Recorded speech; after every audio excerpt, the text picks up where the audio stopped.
apologize. My apologies. MSNBC apologizes. We apologize. I'd like to apologize. Political correctness gone mad in the U.S.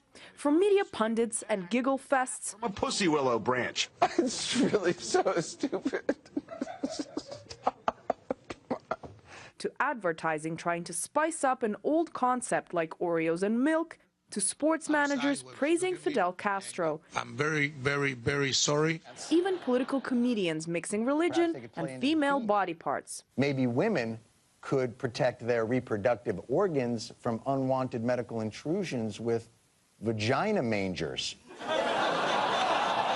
Saying anything in public, even when obviously joking, has become a minefield. You say something off color, you tweet something off color, all of a sudden you've got 15 people criticizing you for whatever as in an attempt to take you down a notch. Pushing an increasing number of people into endless apologies. Anderson Cooper should not have had to give a public apology for giggling at the word pussy willow. I think that's adorable. That's just the 10-year-old boy in him emerging and scampering about in short pants. It's really absurd. I mean, people get more angry about a word like pussy willow than they do about, say, a drone strike that kills 30 innocent people in Afghanistan. We apologize, we really do. Meaningless political correctness has given rise to meaningless rituals of remorse. An apology from Rush Limbaugh. It's like going to church and going through all the motions but not really believing in God. Of gender discrimination. In an overly litigious culture, cries of discrimination are often simply an excuse to sue. Is Ladies' Night discriminatory? There was a lawyer here in New York that sued all of the bars in New York that had ladies' nights because that was gender discrimination. So it's become this sort of parody of politeness and parody of equity where, in fact, people are just going overboard. It starts from early on.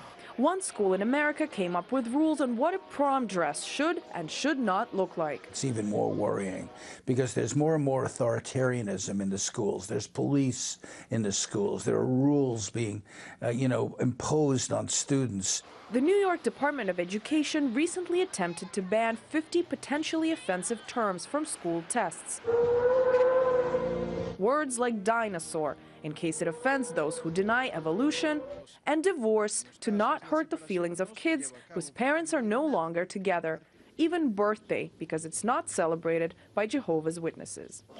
The idea was publicly mocked and finally scrapped. A victory for common sense many cheered, but critics say more will follow, despite the hypocrisy. In the real world, people drop F-bombs all the time. In the real world, people do cheat all the time.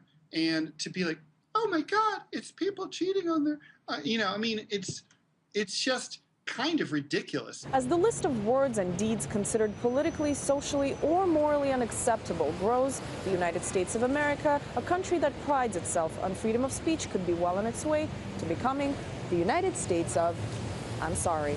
Anastasia Churkina, RT, New York.